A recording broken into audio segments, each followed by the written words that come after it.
vocês, que Deus possa frutificar a vida de vocês, que abrem as portas para que outras vidas sejam edificadas, amém? E para a gente é um prazer poder estar aqui. Deus usou a pastora no início, usou o nosso amigo do violão, e agora usou o pastor Tarso na oração, mediante a tudo aquilo que Deus vinha ministrando ao meu coração nesse dia. Então eu quero compartilhar com vocês um texto do Evangelho de Mateus, capítulo 4, versículo 1. Quem achou, diga eu vou para o céu. Eu vou para o céu. Quem não achou, diga me espera, porque eu vou também. Capítulo de número 4, versículo de número 1. Isso. Eu vou para o céu. Diz assim o texto: então Jesus foi levado pelo Espírito ao deserto para ser tentado pelo diabo. Depois de jejuar 40 dias e 40 noites, teve fome. O tentador aproximou-se dele e disse: se tu és filho de Deus, manda que estas pedras se transformem em pães. Jesus respondeu: está escrito, nem só de pão viverá o homem, mas de toda a palavra que procede da boca de Deus. Para ganharmos tempo, vamos ler agora o verso de número 10, também do mesmo capítulo. Jesus disse: retire-te, Satanás, porque está escrito, adore ao Senhor, o seu Deus, e só a Ele preste culto. Então o diabo o deixou, e os anjos vieram e o serviram. E você diz: amém. Amém. Os que podem, querem, tome o seu assento. Glórias a Deus. Glórias a Jesus Cristo. Glória a Deus. Deus é bom e a sua misericórdia, ela dura para sempre. Por isso nós somos gratos ao Senhor por tudo que o Senhor tem feito na nossa vida e na nossa história. No Evangelho de Jesus Cristo, escrito por João, capítulo número 1, verso 11 e 12, a Bíblia diz que ele veio para os seus, porém os seus não o receberam, porém todos quanto receberam, deu-lhes o direito de serem chamados filhos de Deus. Nós carregamos dentro de nós uma promessa, que é sermos herdeiros de Deus, filhos de Deus. E por causa desta promessa, a partir de então, o nosso adversário luta constantemente todos os dias para paralisar os nossos propósitos e nos impedir de recebermos esta palavra dia após dia como uma chave que vai mudar a nossa mente e que vai nos direcionar a um propósito específico. Jesus, ele é o cumprimento da profecia. Jesus é o plano perfeito de Deus, e por ser o plano perfeito de Deus, ele deixa a sua glória, ele deixa a sua perfeita roupagem e se torna como um homem dentre nós, e ele vem nesta terra com um propósito: primeiro, alcançar o coração da nação perdida de Israel, e depois nos conectar ao seu propósito. Nós, olhando em uma perspectiva bíblica e histórica, nós somos os gentios, aqueles em quem nem os próprios judeus davam valor, mas Jesus também decidiu investir em nós o seu propósito. Quando nós olhamos para o capítulo 4 deste texto, que nós tomamos por base da nossa meditação, nós vamos perceber que alguns versículos antes, especificamente o capítulo 3, o verso 16, algo vai acontecer no Jordão. Nós temos o pregador da igreja do Jordão, que tinha uma mensagem cujo tema é: arrependei-vos, porque é chegado o reino dos céus. João estava se tornando tão poderoso, mas tão poderoso e conhecido, a ponto das pessoas o identificá-lo como o Messias. E em uma de suas perguntas, os discípulos disseram: você é o Messias ou nós devemos esperar outro? Ele disse: eu não sou o Messias e eu também não sou os profetas, eu sou apenas a voz do que clama no deserto. Alguém tentava intensificá-lo como cara, mas ele dizia: está achando que eu sou bom? Vocês não viram quem está vindo depois de mim. Eu não sou digno de desatar nem a sandália dos seus pés, porque a única coisa que eu posso fazer é batizar com água para o arrependimento, mas ele vai batizar vocês com o Espírito Santo e com fogo. Meu trabalho é preparar o caminho, porque aquele que vai vir, ele é antes de mim e ele é maior do que eu. Ele estava apontando para o Messias, cumprindo-se o que Isaías havia profetizado. Então, quando nós compreendemos a paternidade de Deus e compreendemos a veracidade de sermos filhos de Deus, nós também precisamos compreender que por causa dessa escolha, obviamente de Deus e não nossa, nós iremos passar por alguns processos nas nossas vidas. Afinal, tratando-se do nosso adversário, nós precisamos lembrar que o erro do nosso adversário não foi um erro comum, mas foi um erro sem volta. Porém nós estamos aqui nessa terra, pecadores, falhos, miseráveis, e mesmo assim a graça de Deus nos alcança todos os dias. Falando em uma perspectiva judaica, a paraxá, a porção de Deus, nos alcança todos os dias. Quando João está batizando para o arrependimento, vocês conhecem a história melhor do que eu, alguém diferente aparece na fila. Quando Jesus se aproxima, João para o momento batismal e ele libera uma das profecias mais lindas que antecede o Novo Testamento, que é: eis aí o Cordeiro de Deus que tira o pecado do mundo.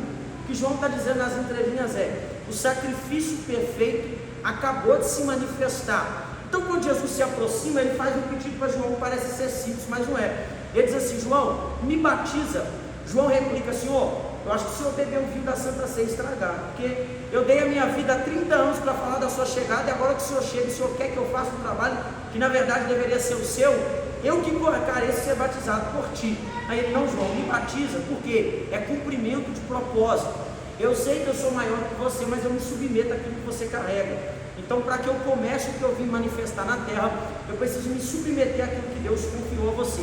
Então João, ele batiza Jesus, e é no ato desse batismo que a atmosfera troca, algumas coisas necessariamente começam a mudar, porque o texto diz que quando João emerge Jesus e que ele volta a Jesus, três coisas acontecem na atmosfera. Primeiro, o texto diz que o céu se abre, e quando o céu se abre, é uma testificação de que o reino de Deus acabou de ser estabelecido sobre a terra. A segunda diz que o Espírito desce, e a terceira diz que a voz do céu ecoa: este é meu filho amado, em quem tenho prazer. Grava isso: este é meu filho amado, em quem tenho prazer. Eu não sei se você vai confiar no que eu vou dizer, mas parece que nesse momento o diabo ficou mais endemoniado ainda do que ele já era. O texto diz que o mesmo Espírito que testifica é o mesmo Espírito que agora conduz Jesus para um deserto. Eu quero falar sobre os níveis do deserto na vida de todo filho de Deus. Talvez quando você entregou sua vida para Jesus, você achou que seria mais fácil, mas eu preciso te lembrar que o diabo que usava a gente, abandonava a gente, agora é o diabo que luta para nos levar para o propósito aonde Jesus nos arrancou. Então, se antes a luta era para não nos deixar, agora a luta é para nos levar para o mesmo lugar da onde para ele nós nunca deveríamos ter saído. E por causa disso, ele vai aparecer em alguns períodos da nossa história para testar a nossa fé e a nossa confiança, não naquilo que a gente pensa, mas naquilo que Deus diz. Só que eu preciso te lembrar que o que Deus diz não pode ser invalidado por aquilo que o diabo pensa que tem que ser invalidado. Tudo depende de nós e da nossa fé pautada naquilo que Deus é. Percebe-se que quem conduz Jesus para o deserto não é o diabo, não é um momento difícil, é o próprio Espírito. E por que às vezes Deus nos conduz a uns níveis de deserto? Porque o deserto na vida do cristão é a maior escola que nos revela o verdadeiro propósito. Então todas as pessoas que Deus confia coisas extraordinárias, Deus vai permitir que tais pessoas passem por um período chamado deserto. O deserto é a escola de Deus, o deserto é o ambiente onde Deus trata e molda o nosso caráter, porque aceitar Jesus não nos coloca pronto. Aceitar Jesus é o primeiro passo para as pessoas que querem viver uma vida transformada e atrelada aos seus propósitos. Porém, quando nós olhamos para o capítulo número 4, nós percebemos que o diabo é estrategista. Não se engane, ele não derrubou Eva de primeira, ele trabalhou o território, ele buscou uma oportunidade melhor para que ele pudesse concluir aquilo que já estava pautado na sua mentalidade, que era derrubar o primeiro projeto de Deus, que é o homem e a mulher sobre a face da terra. Então pensa comigo, o texto diz que Jesus foi para o deserto, e no deserto ele jejuou 40 dias e 40 noites. Eu preciso te lembrar que esse jejum não é um jejum cerimonial, como de costume dos judeus, que 2 vezes a semana jejua. Não, esse jejum que Jesus faz é um jejum de aproximação, é um jejum de santificação, é um jejum de mortificação da carne. E o texto diz que depois de ter jejuado 40 dias e 40 noites, é aqui que está o ato. A Bíblia diz que ele teve fome.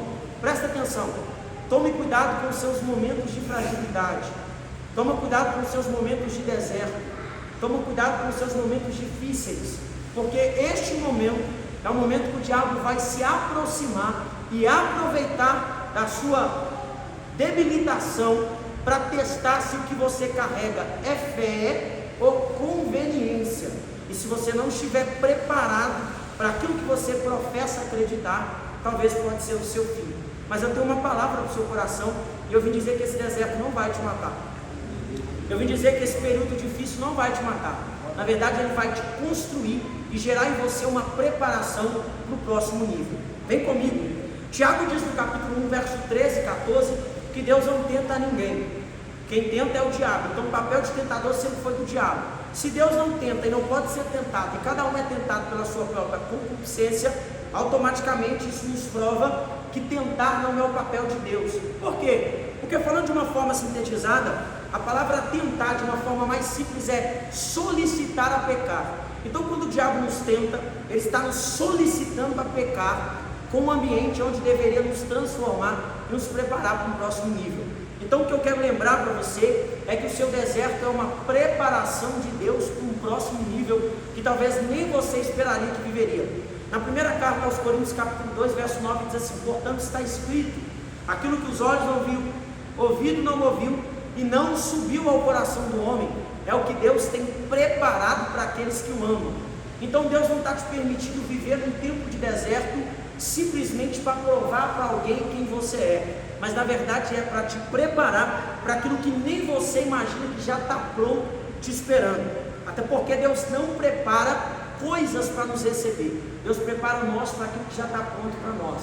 Então Ele está tratando o seu caráter, Ele está tratando a sua fé, Ele está desenvolvendo em você uma expectativa de algo maior, e você não pode perder essa guerra por causa do seu momento difícil. Amém ou amém? Amém. No versículo de número 1, nós vamos perceber que o tentador se aproxima. É sobre isso que eu quero falar aqui, porque o texto diz que Jesus teve fome, e quando Jesus teve fome, o diabo aproveita da oportunidade, pastor Tarso, para testar Jesus. Só que olha como que ele é bastante inteligente, e às vezes a gente fica, eu vou pisar na cabeça dele, eu vou decretar que ele é fraco, mas na verdade um ser espiritual não pode ser dominado por um ser material, se esse ser material não estiver conectado a um ser espiritual maior do que Satanás. Então nós só temos poder contra ele se tivermos com aquele que é maior do que ele. Amém ou não amém? Eu não estou armando uma proteção para o diabo nem dizendo que ele é o cara, só tentando te lembrar que a matéria carne só pode ser poderosa contra o Espírito se nós estivermos com aquele que rege a nossa vida, e esse é Cristo Jesus. Vamos para a primeira tentação. Olha os níveis. Na primeira tentação, o diabo se aproximou de Jesus, e olha a esperteza dele: se tu é filho de Deus, transforma essa pedra em pão. Eu te pergunto, por que o diabo usa essa expressão, se tu és filho de Deus? É simples, por causa do capítulo 3, verso 16, que lembra que Deus disse lá no Jordão para Jesus: este é meu filho amado, em quem tenho prazer. Sabe o que o diabo está dizendo para Jesus? Se o que o teu pai falou ao seu respeito lá no Jordão é verdade, prova agora. Você está na prova, não está? A porta fechou, fechou? As coisas estão difíceis para você, não está? Quanto mais para o culto você vai, mais parece que a situação piora. Que pai é esse que deixa o filho passar na prova? Que pai é esse que diz amar o filho e deixa o filho passar por momentos de tempestade? Se o que o teu pai falou é verdade, a palavra dele não pode ser invalidada. Sai da prova, pede ele para fazer milagre, e aí o que ele falou vai ter veracidade. Só que o diabo esqueceu que ele tem até a palavra, mas Jesus é quem regeu para que ela fosse escrita. E aí Jesus replica a ele em Deuteronômio capítulo 8, verso 3, e responde: nem só de pão viverá o homem, mas de toda a palavra que sai da boca. Sabe o que Jesus está respondendo para o diabo? Eu não preciso usar meu pai para fazer milagre, para provar quem eu sou. O que ele disse no Jordão já basta. Olha para mim, nós precisamos nos contentar com aquilo que Deus já disse, porque se nós não nos contentarmos com aquilo que Deus já falou ao nosso respeito, nós acharemos que Deus é obrigado a fazer milagre para provar a sua fidelidade. E nesse momento o diabo está nos incitando a pecar com aquilo que verdadeiramente deveria ser a chave para nos libertar. Então o que eu estou querendo te fazer lembrar é que se você não estiver com a mente conectada em Deus no deserto, quando Deus não fazer o que você busca, você vai achar que verdadeiramente Deus não é fiel no que falou. Só que eu preciso te lembrar que o fato de Deus já ter dito que você é filho, já é necessariamente uma resposta de que você não depende de milagres, você não depende de portas abertas, você não depende de um carro novo. Se acontecer, é consequência, porque o mais importante é que o dono da glória deixou a glória, desceu na terra, se fez como um homem comum, e por amor a mim, ele se esvaziou até a última gota de sangue, provando que um miserável como eu tem condição de ser filho de Deus, mediante a sua graça. Então deixa eu abrir um parênteses, porque no teu momento mais difícil, o teu adversário vai aparecer para colocar sua fé na balança e te fazer entender que o que você ouviu, na verdade nunca foi verdade, é mentira. Só que se você tiver com a palavra enraizada no seu coração, você vai lembrar que com milagre ou não, o que ele disse é verdade. Com porta aberta ou não, o que ele disse vai acontecer. Com milagre ou não, o que ele disse uma hora chega. Porque já dizia o profeta: Deus não é homem para que minta, nem filho do homem para que se arrependa. Diria ele, não cumpriria? Falaria ele, não velaria?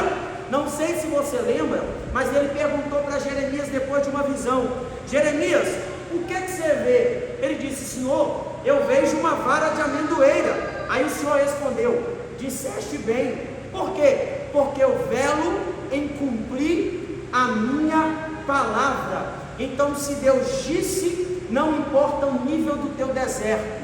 Se Deus falou, não importa o nível da sua crise. Se Deus te prometeu, faça sol ou faça chuva, Ele é fiel para cumprir a sua palavra. Glória a Deus, aleluia. Então olha, o que vai definir quem é você é como você reage aos desertos que Deus te permite enfrentar.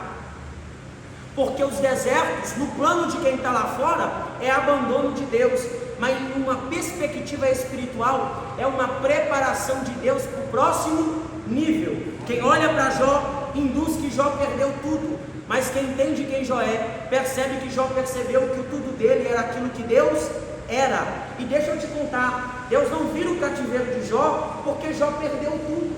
Deus não vira o cativeiro de Jó porque Jó perdeu os filhos. Deus não vira o cativeiro de Jó porque Jó foi fiel. Não, Deus virou o cativeiro de Jó porque o texto diz: Jó orou pelos seus amigos. E não eram amigos qualquer, eram os amigos que no momento da dor dele, disseram que a dor era uma consequência de um pecado. Porque mania que as pessoas têm de achar que todo momento crítico na nossa vida tem a ver com o pecado cometido lá no passado, enquanto na verdade elas nem sabem que é só uma preparação de Deus para um próximo nível. Quem olha do lado de fora tem dó pelo deserto que a gente enfrenta, mas quem nos conhece pelo lado de dentro tem certeza da onde Ele irá nos levar, pelo nível da intensidade do deserto que Ele está nos permitindo enfrentar. Eu não sei se você consegue dar glória com isso, mas nesse primeiro teste, eu tenho uma palavra de Deus no seu coração: permaneça mesmo quando você não souber aonde isso vai dar. Continue de pé, mesmo quando você não conseguir confiar que algo maior está chegando. Porque na hora que você menos esperar, a mão de Deus estará lá para te socorrer nesse tempo de crise. Amém ou não amém? Amém. Só que olha para cá, nós somos tendenciosos a desistir de primeira. O diabo não. Nós somos tendenciosos a fugir quando o primeiro momento difícil chega. O diabo não. Ele vem com sapatinho de algodão. Ele é o ser mais paciente da face da terra. Não é à toa que há mais de 2000 anos ele está tentando derrubar uma igreja que Jesus Cristo edificou. Mas eu tenho uma palavra para ele nessa noite. Eu sei que às vezes ele ouve o que Deus nos promete, mas o fato dele ouvir não pode invalidar aquilo que Deus já disse que vai fazer. Se eu fosse você, eu dava um glória que eu nem sei repetir isso aqui. Deixa eu te lembrar uma coisa. Sabe por que o diabo tentou Jesus aqui no versículo 1? Porque ele estava lá no Jordão ouvindo o que Deus falou. Então é por isso que a gente precisa agarrar com unhas e dentes o que Deus fala, porque não é só a gente que está ouvindo. o nosso adversário também. Então qual é a proposta primeira? A proposta primeira é tentar nos impedir de chegar naquilo que Deus disse que vai fazer, ou melhor, é tentar mudar a convicção daquilo que Deus já falou. Então o que o diabo faz?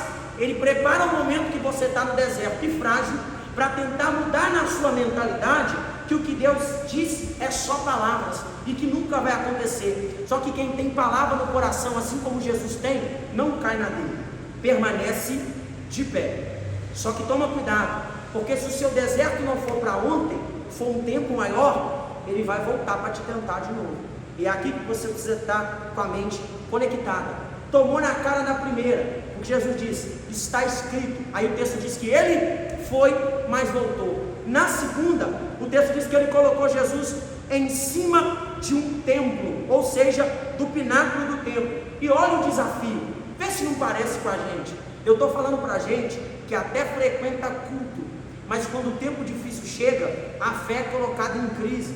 E é nesse momento que o diabo te manda fazer algumas coisas que nem quando no mundo você estava, você tinha coragem de pelo menos pensar. Olha isso, se tu é filho de Deus, olha como ele está com moral. Se o que o teu pai falou é verdade, pula daqui para baixo, se precipita. E cuidado que o diabo conhece a Bíblia, tá? Ele só é ruim de interpretação. Ele diz assim, está escrito, ele dará ordem aos seus anjos. O bicho cita Salmo 91, versículo 7, para que te sustente quando você tropeçar. Só que Jesus respondeu para ele, e olha para cá, quando o diabo diz se precipita, sabe o que ele está dizendo?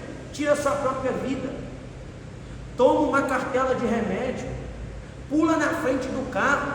Se você é filho, ele não vai te deixar morrer não. Se você é filho, vai dar tudo certo, o carro vai ficar invisível, você não morre. Se você é filho, o remédio não vai te fazer efeito. Se você é filho, pode apertar ele na parede que ele vai fazer o que você quer. Só que Jesus respondeu, portanto está escrito, não tentarás o Senhor teu Deus. O que Jesus está respondendo para o diabo? Eu não preciso pressionar meu pai na parede para provar quem eu sou. O que ele disse no Jordão já basta. Diga para quem está do seu lado, esteja satisfeito com o que Deus já falou. Olha para mim, e o que é que Deus já falou? Que mesmo sendo quem você é, falho como você é, pobre como você é às vezes de perspectiva espiritual, tu és filho.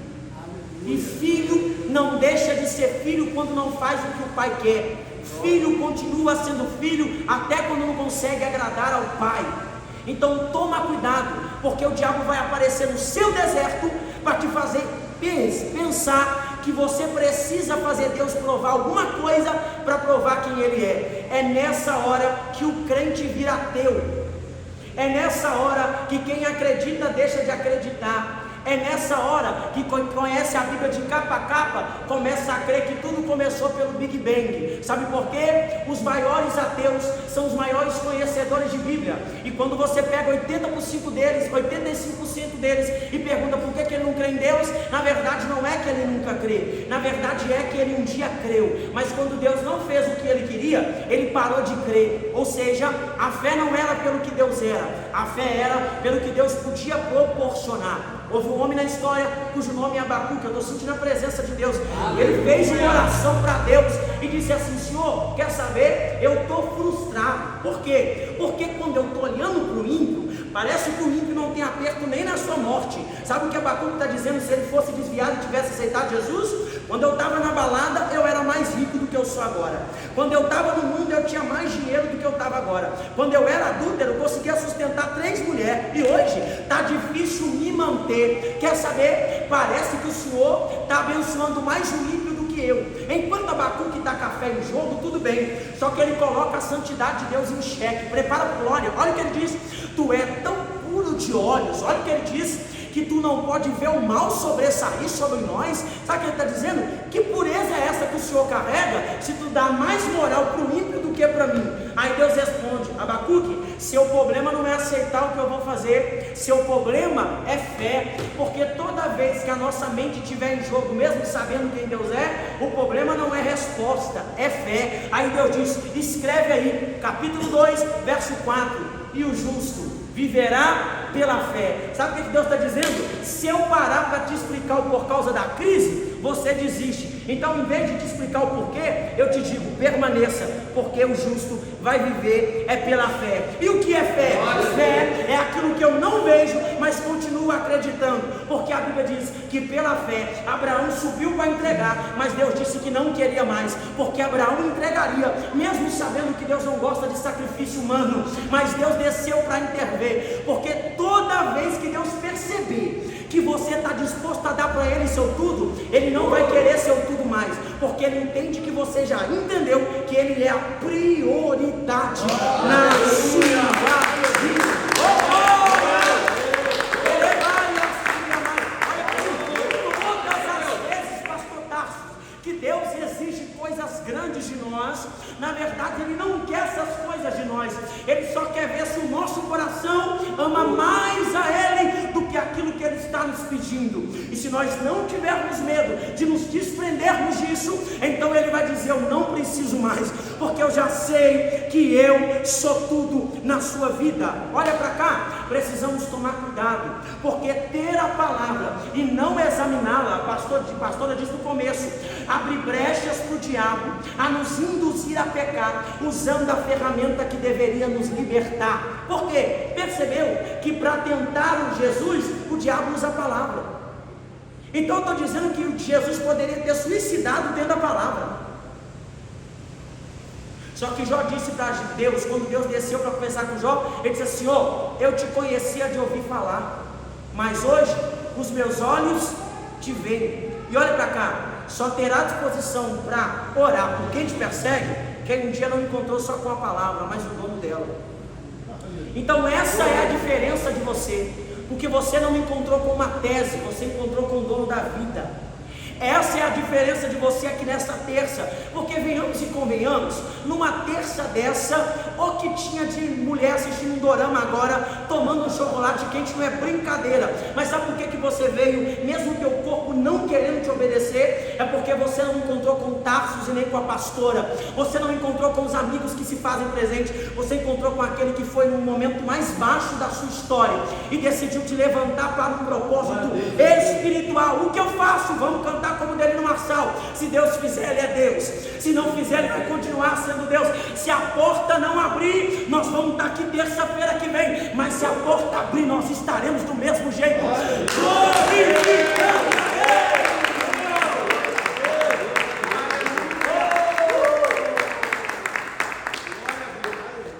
Qual é a primeira e a segunda proposta? Alterar o que Deus falou. Mas o diabo percebeu que não dá para mudar o que Deus disse, porque no Evangelho segundo escreve João, capítulo 14, no meio do seu discurso, Jesus disse: e se não fosse assim, eu vos teria dito. Quem lembra disso, diga amém. Sabe o que Jesus está dizendo nas entrelinhas? Se eu fosse falar o que eu não vou fazer, eu ficaria calado, mas se eu disse, vai acontecer. Não deixa o Cronos alterar aquilo que o Kairos está decidido a fazer, porque o tempo de Deus é diferente do tempo da terra. Se o tempo da terra passar e o tempo do céu ainda não fazer, nem que você depois de morto possa ver teus filhos vivendo a promessa, mas se Deus prometeu, Ele é fiel para cumprir. Aleluia, glória a Deus. Então, toma cuidado com o teu deserto, porque os níveis do teu deserto vai provar quem realmente você é. Na primeira, o diabo tomou na cara. Na segunda, o diabo tomou na cara.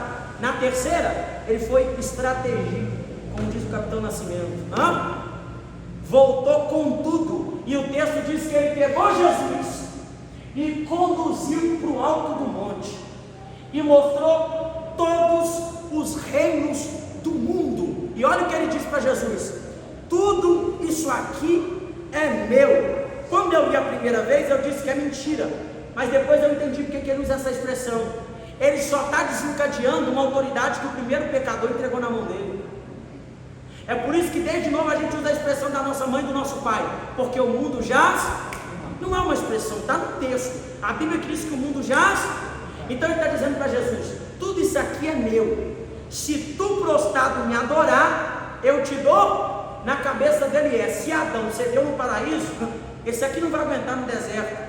Só que o que ele não sabia é que Jesus não veio para errar, porque por onde entrou um pecado, a Bíblia diz que superabundou a graça. Então para um homem entrou o pecado, mas para o outro iria entrar a graça. Aleluia. Então olha para mim, eu encerro agora. O que o diabo está fazendo com Jesus é o quê? Teste.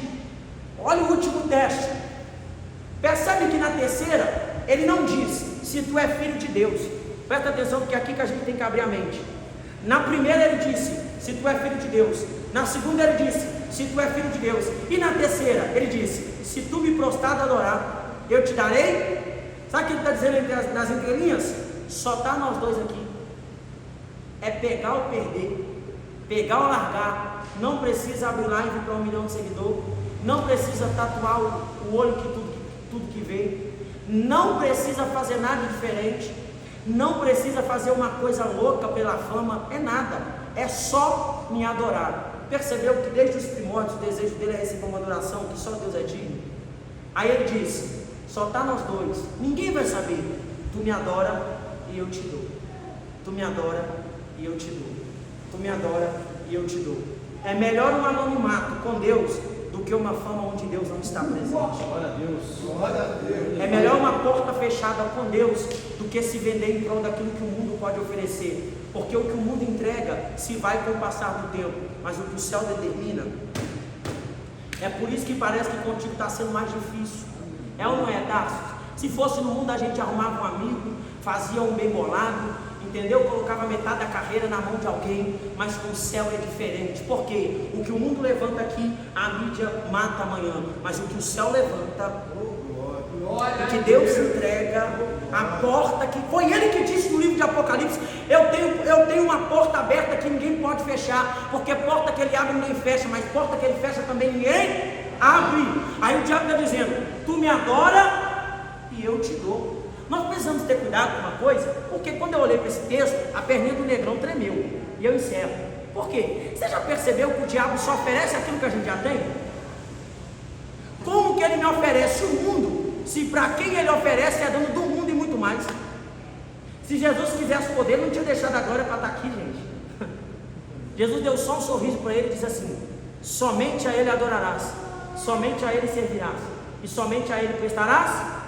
Só que primeiro ele disse algo, porque na primeira e na segunda ele usou a palavra, mas na terceira, antes da palavra, sabe o que ele disse?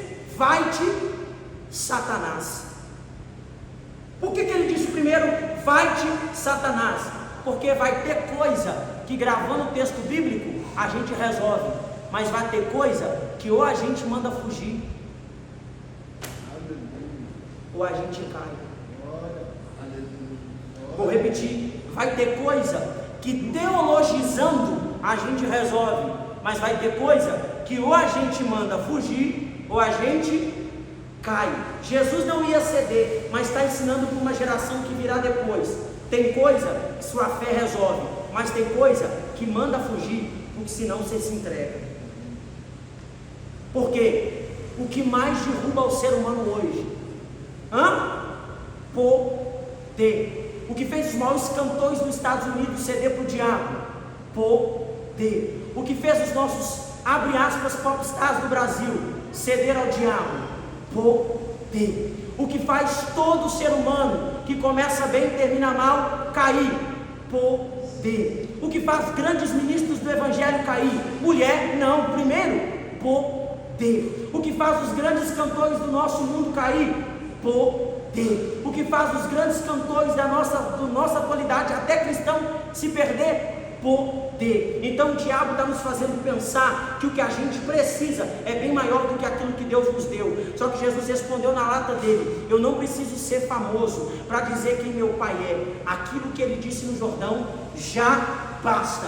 Eu não sei se você vai dar glória com isso, mas Deus está levantando uma geração de pessoas satisfeitas com aquilo que Deus já é. Sabe por quê? Porque quando nós formos satisfeitos com aquilo que Deus já é, Deus vai fazer as coisas que nós nem vamos perceber, e quando nós percebermos e nos darmos conta, Deus já estará nos fazendo galgar lugares que nós não imaginaríamos que galgaríamos.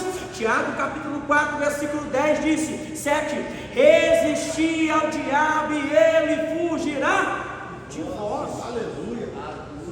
Posso abrir uma coisa na sua mente? Cuidado com os seus desejos, pois eles podem te fazer perder no deserto e acabar te privando de ser honrado por Deus e servido pelos céus. Posso te contar uma coisa linda aqui? Sim ou não? Vocês querem ouvir? Diga amém. Amém. Quantas árvores Deus plantou em especial no jardim?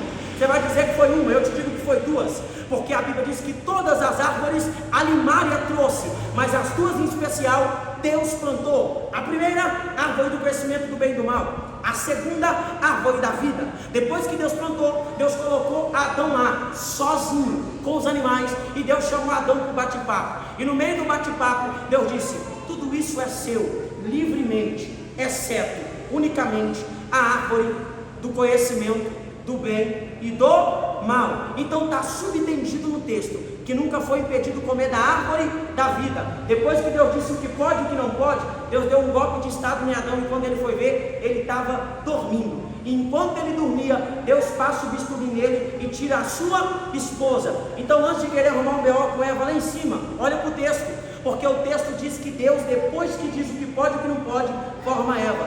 Então Eva só sabe daquilo que o marido contou para ela, mas Adão teve um tete a tete, foi Deus que disse para ele. Então a responsa não é dela, a responsa é dele. É por isso que uma mulher frágil, o marido consegue sustentar, mas um homem frágil não tem mulher que sustente. Sabe por quê? Sobre nós existe um peso de responsabilidade, sobre nós existe um peso que é muito grande, e todas as vezes que algo fracassar em nossas casas, Deus virá atrás de nós. E é aqui que o negócio pega, é o caminho para encerrar, porque o texto diz que a serpente era a mais astuta das limárias do campo. Tem uma expressão no hebraico que diz assim, Adão, toma cuidado, a serpente vai pular o muro. Mas não vou me ater a esse detalhe. A serpente está conversando com Eva e está chamando a atenção dela, e olha o que a serpente disse. Então quer dizer que foi isso que o teu Deus te disse para você não fazer? Aí eu te pergunto, como que o diabo sabia o que pode e o que não pode? Lembra o que eu disse no deserto? Na hora da promessa, teu inimigo estará lá. Quando Deus te prometer algo, teu inimigo estará lá. Só que o que me assusta é que eu, um negrão desse tamanho, quase 2 metros, se vê uma cobra, vou daqui no Veneza a pé. Agora Eva não, está batendo papo. E o pior não é Eva conversando com a serpente, ou dando ouvido para a serpente. O pior é Adão envolvido demais no que Deus deu para cuidar e deixando o mais valioso à deriva. Porque o texto diz que todos os dias a serpente ia lá. Então significa que Adão não estava do outro lado do pé de manga, estava próximo. E vou te provar que ele está próximo, porque o texto diz que ela disse para Deus, ela me seduziu no original. Sabe o que é seduzir? Você sabe o que é seduzir? Seduzir é te tirar da rota, é te tirar do foco, é te fazer cair a qualquer custo. O que o diabo fez com Jesus no deserto, ele fez com Eva. O texto diz que quando ela come e cai, a Bíblia diz, e ela deu para o seu marido. Mais uma conclusão de que Adão não está longe, Adão está perto. Por que a serpente não foi em Adão? Porque Adão ouviu de Deus, Eva ouviu de Adão. Então sempre será mais forte quem ouve de Deus e não de pessoas. É por isso que você está de pé, é porque você não ouviu do Instagram, você ouviu diretamente dele. E o que você ouviu? Você não ouviu que você é qualquer um, você ouviu que você é filho. Mesmo errado, mesmo pecando, mesmo falhando, a graça te arrancou da tua pior situação e te colocou de pé para glorificar a Ele. A raiva do diabo é que ele tentou dar um golpe de estado e Deus deu nele uma bicuda lá de cima e nunca mais ele pode voltar. Agora você não, acorda, peca, no trânsito peca, pensando peca, mas quando dobra o joelho, o Espírito Santo desce na beirada da sua cama e prova para o diabo que você é a graça, que você é a coisa mais linda feita e criada por Deus. Então não desista, permaneça no deserto, porque depois desse deserto tem algo grande de Deus para você, para a tua casa e para a sua família. Amém. Aí eu te pergunto, eu estou sentindo graça. Aí eu te pergunto, qual que era melhor? Viver para sempre com Ele ou saber de tudo? Porque a árvore da vida é para viver eternamente. Assim, eu vou falar, se eu me lembrou agora, eu vou falar. Glória a Deus, aleluia. Mas Adão é aquele tipo de pregador que quer saber de tudo para provar conhecimento e esquecendo que o mais valioso Deus já deu para ele. Porque jardim é lugar de relacionamento. Mas sabe o que eu acho lindo? É que o texto diz que quando os dois pecam, Adão se esconde, porque o pecado faz isso, nos faz acreditar que não merecemos ter Deus porque pecamos. Só que o texto diz que quando dá a hora do culto, na viração do dia, quem vem andando no jardim? Sabe o que Deus está dizendo para Adão? Não importa o que você fez, eu sempre estarei no lugar do encontro. Uau! Só que sabe por que Deus não acha Adão? Porque o pecado de Adão fez ele achar que ele não merecia estar no culto. Só que culto não é para quem merece. Aleluia, Jesus. Glória a Deus. Vê se não parece com a gente. Cadê Adão? Não vou no culto. Por quê? Eu pequei, não vou no culto. Aí Deus vem na viração dizendo, cadê você, Adão? Quando Deus está dizendo, cadê você, Adão? Ele não está dizendo, cadê você? Ele está dizendo, aonde você se perdeu? Uau, glória a Deus, aleluia. Senhor, eu temi, porque eu pequei. Aí a Bíblia diz que Deus faz o primeiro sacrifício no jardim, tampa Adão. Sabe por quê? Porque Adão peca e faz um avental de figueira para proteger. Só que quem lava vasilha sabe que avental só tampa a frente. Então não tente abafar os seus erros sozinho. Só o sacrifício tem condição de apagar os seus pecados. Quer que eu melhore?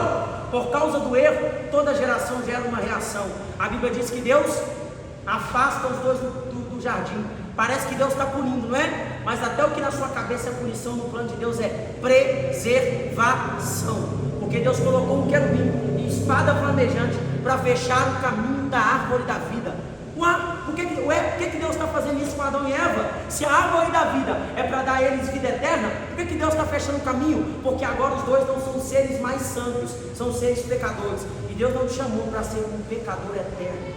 Deus te chamou para ser santo. Então Ele fecha o caminho para não te deixar perder o que está reservado para você lá no final.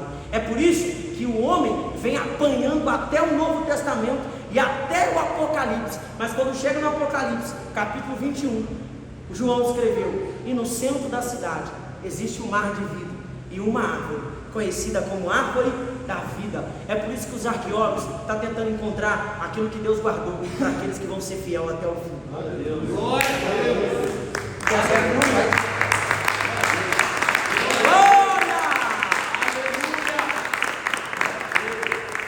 Eu encerro aqui, gente. Adão perdeu no paraíso, mas Jesus venceu no deserto. Aí